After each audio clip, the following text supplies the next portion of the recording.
बंधुओं, श्री राधा रमन लाल। श्री राधा रमन लाल वृंदावन के सबसे लाडले ठाकुर हैं। श्री राधा रमन जी का मंदिर श्री गौड़ीय समाज के सबसे प्रसिद्ध मंदिरों में से एक है और श्री राधा रमन जी उन विग्रहों में से हैं जो कि अब भी श्री वृंदावन धाम में स्थित हैं। ऐसा कहा जाता है कि अन्य विग्रह तो वृंदावन छोड़कर जयपुर चले गए थे, लेकिन श्री राधा रमन जी कभी भी वृंदावन छोड़कर नहीं गए और 1532 से यहीं पर विराजमान है। मंदिर के दक्षिण में श्री राधा रमन जी का प्राकट्य स्थल और गोपाल भट्ट जी गोस्वामी जी की समाधि स्थली भी है। कहा जाता है कि गोपाल भट्ट गोस्वामी जी ने ही श्री राधा रमन के विग्रह को प्रकट किया था। एक बार श्री गोपाल भट्ट गोस्वामी जी अपने प्रचार यात्रा के दौरान गंडकी नदी के स्नान कर सूर्य भगवान को अर्घ्य दे रहे थे। तभी उनके हथेली में शालिग्राम भगवान का एक अद्भुत शिला उनके हाथ में आ गया। जब गोस्वामी जी दोबारा अर्घ्य लिया तो पुनः एक और शिला उनकी हथेली में आ गई। इस प्रकार 12 अर्घ्य उन्होंने दिए और 12 बार करते हुए 12 शालिग्राम जी शिला उनके हाथ में आई।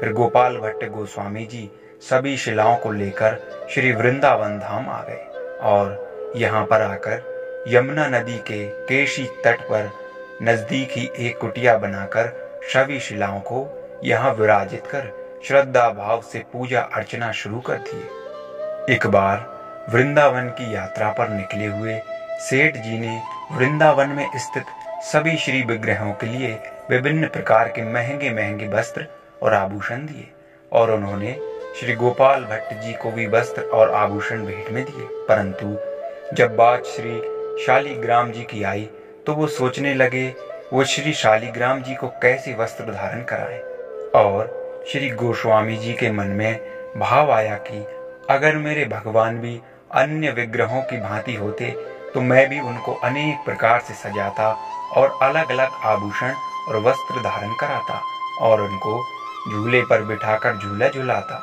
और पूरी रात श्री गोस्वामी जी को यही सोचते सोचते नींद नहीं आई।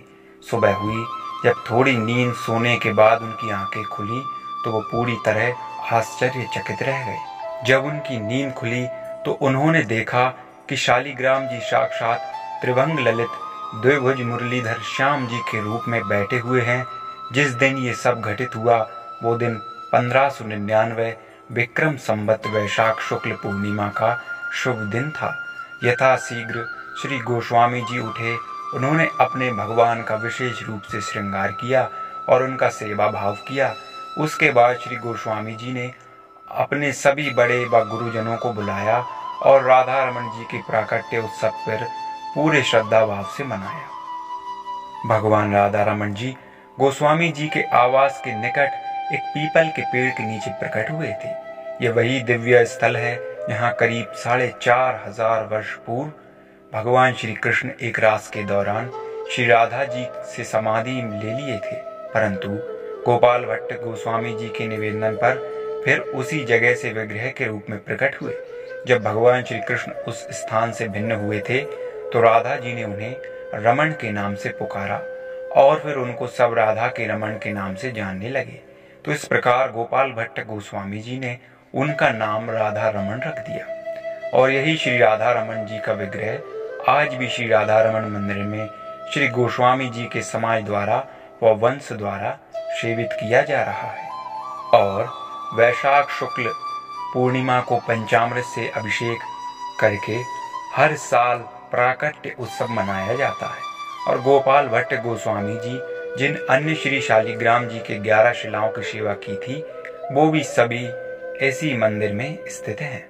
मित्रों, ये सुंदर कहानी थी वृंदावन के सबसे लाडले ठाकुर श्री राधा रमन लाल के प्रकट होने की। इस प्रकार श्री राधा रमन लाल श्री गोपाल भट्ट की हृदय की वेदना से प्रकट भये हैं।